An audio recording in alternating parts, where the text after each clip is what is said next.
Thank you for watching. My name is Glenn Morgan, and this is We the Govern. Today we're going to be talking about a disgraced former state senator from San Juan County who had to resign under a Metoo scandal a couple years ago, who's gotten back into government and introduced the concept of the blue cow, from Metoo to Mootoo in San Juan County. You aren't going to want to miss this story.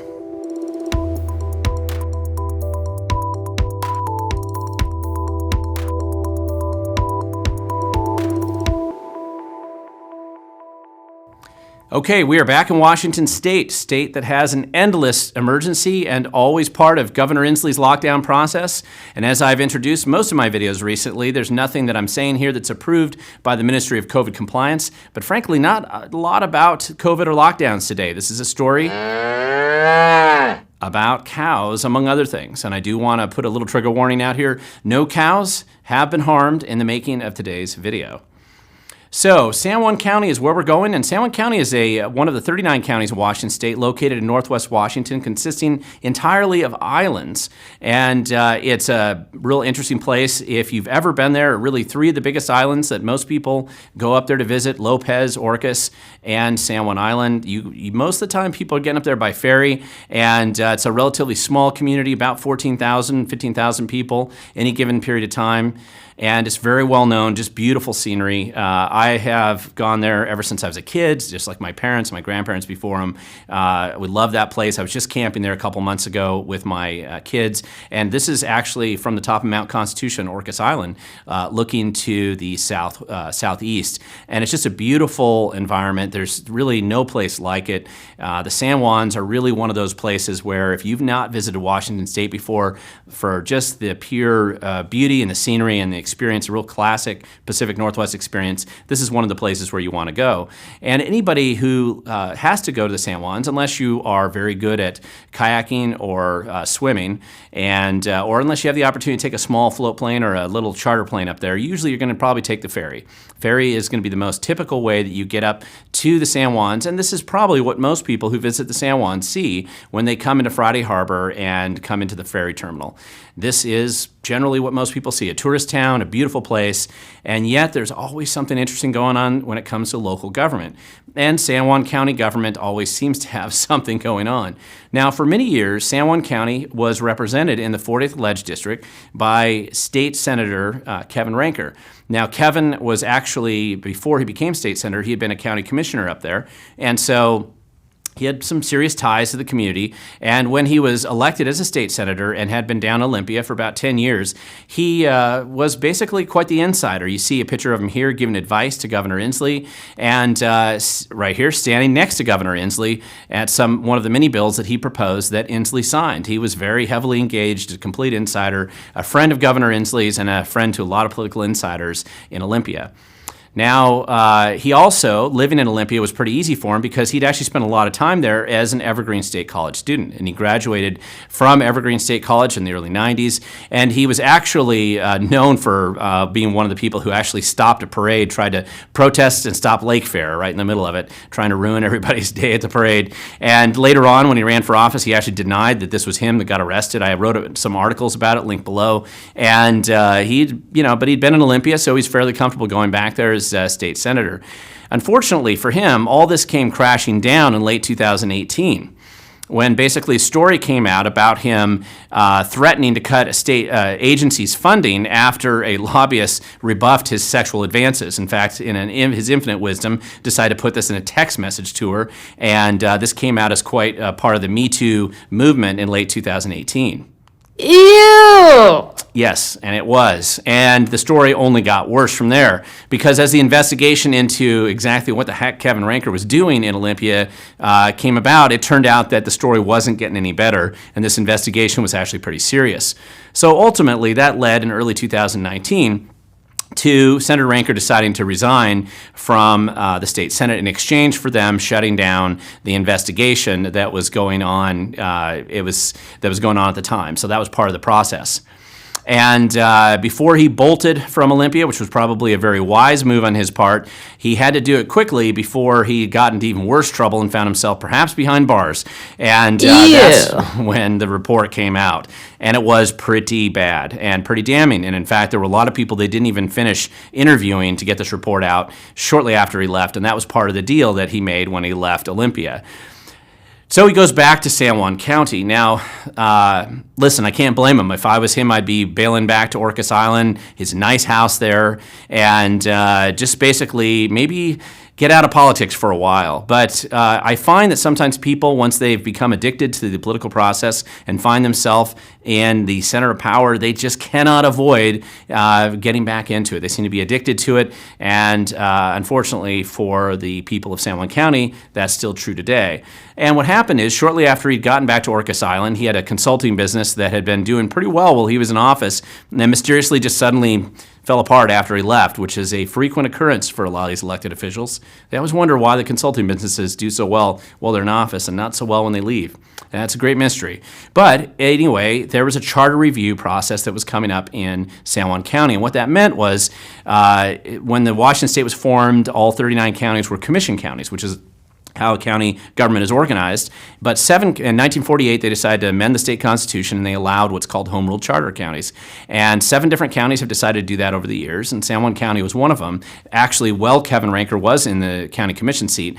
And so what that means is they've redone their charter by which their local county government's organized. Every 10 years, that charter is looked at again, and citizens are elected to be on what's called the Charter Review Commission. This election was coming up in 2020, and Kevin Ranker decided this was his time to get back into office, and he did. He put his name on the ballot, and he ended up getting elected. Now, I know this small percentage looks kind of ridiculous there. These are the results from 2020, but this got Kevin back in the game. He was back in the ring. He was able to start getting involved in the political process, and along with 17 other people, were elected to be on this Charter Review Commission, and he quickly made sure that he was the person who was going to be in charge. He was the chair of this commission. Now, most of the time what happens when you get on these commissions is you have meetings, and these meetings involve discussions about the modifications to local government and local rule. For example, San Juan County, when they originally created their charter, created an elected body of 6 people. In fact, they were the only county in America that had an even number of elected officials, which became many problems for them because, after all, 3-3 split creates issues, and how do you determine ties? And it was there is a reason why they don't do that normally, and so they had to change, and they're down to 3 county council members now. That would be a normal thing you discuss, 3 to 5, maybe decide if that's how many you want, or what other bodies or what other elected positions you might want to have in the county. Usually it's very wonkish, and it tends to be a consensus-oriented process. But once this Charter Review Commission was taken over by Kevin Ranker, he decided that he was going to be in charge. And if you go back and you look at these videos, most of these meetings were on Zoom, because remember, we're in the middle of COVID. It's the end of the world, and everybody has to meet remotely. Most of these meetings were recorded, and Kevin, if you go back and you actually time it, he looks like he dominated it 65% of the time. And there's 18 people on his commission, and he's the one who is completely dominated, not just because he's a chair, but because he likes to talk about himself and the experiences he's had. And this is where, early on in the process, he set the tone, and this introduces us to Kevin's Blue Cow. An elected climate commissioner is never going to sell, and I just laugh. I'm like, I've done polling in this community for 20 years, and I can tell you that will pass. And we could paint a cow blue and say it's the climate commissioner, and it would, people are going to get excited. So, especially if you paint it blue, by the way. Probably. All right, this is how Kevin introduces us to his Blue Cow.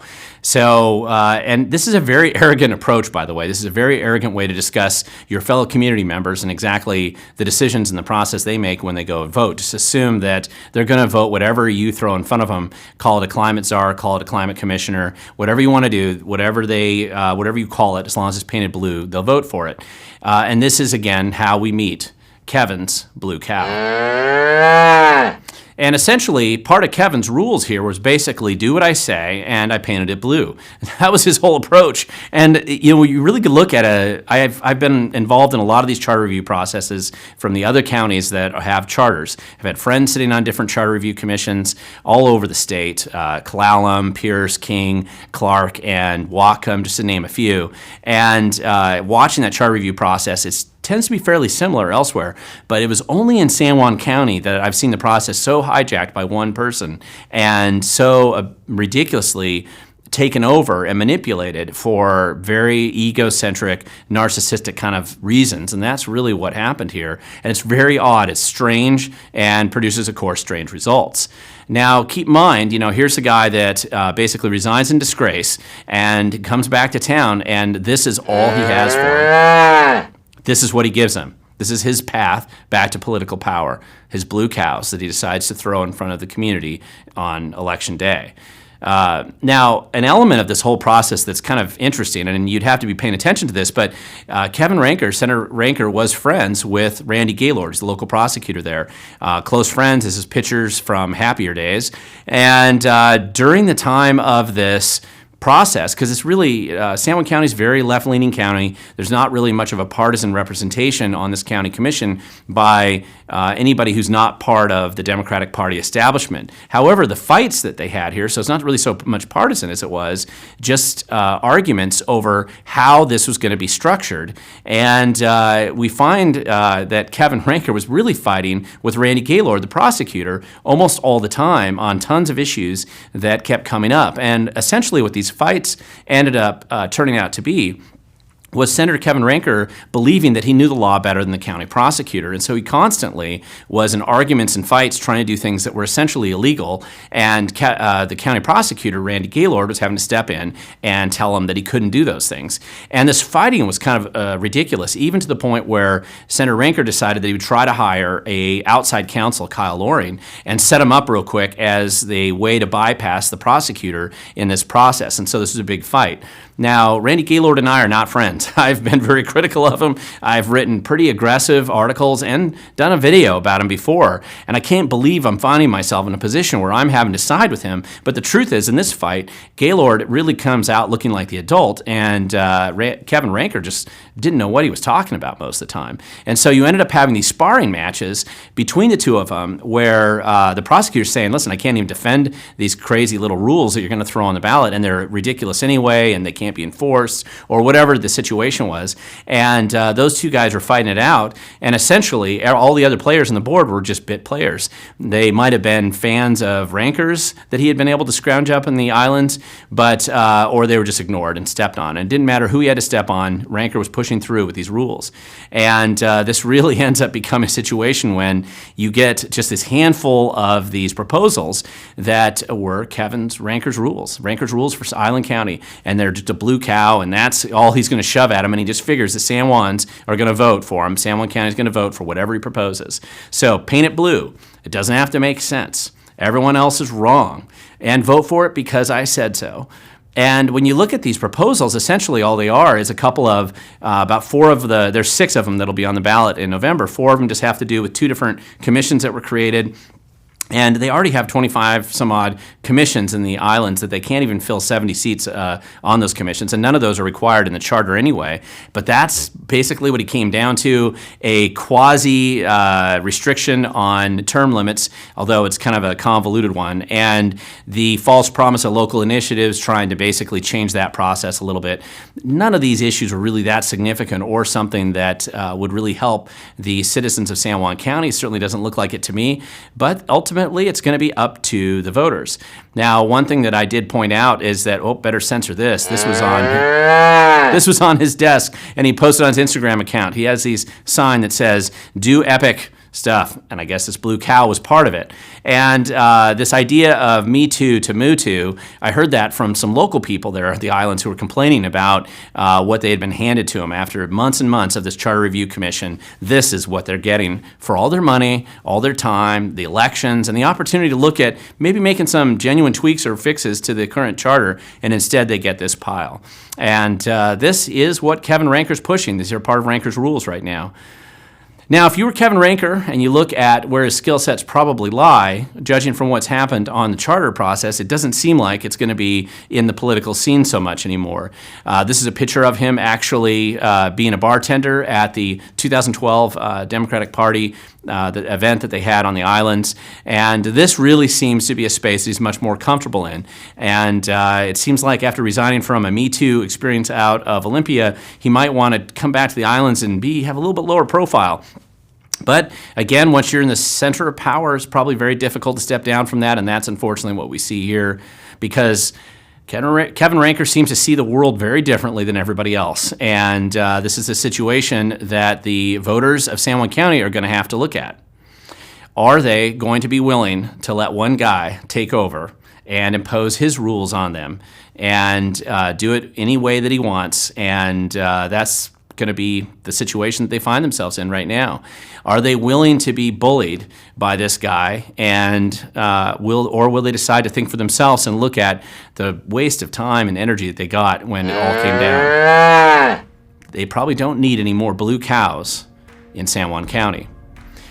So if you want to learn more, please go to wethegovern.com. You can read some articles that I've written about this. You can also link down below. I've got a number of different articles that I've written in the past about San Juan County, and they all seem to keep being relevant today. You can also look at some of the articles in the original report about his Me Too moment in Olympia down below. The people of San Juan County probably should take a look at that and look a little closer. But in the meantime, that's it. If you like this video, please feel free to share it and subscribe to our email list on our website as well. And I really appreciate you watching this video. And remember, the one thing I always say at the end of every video, and it's as true today, anywhere that you exist and care about local government, and San Juan County too, the future belongs to those who show up.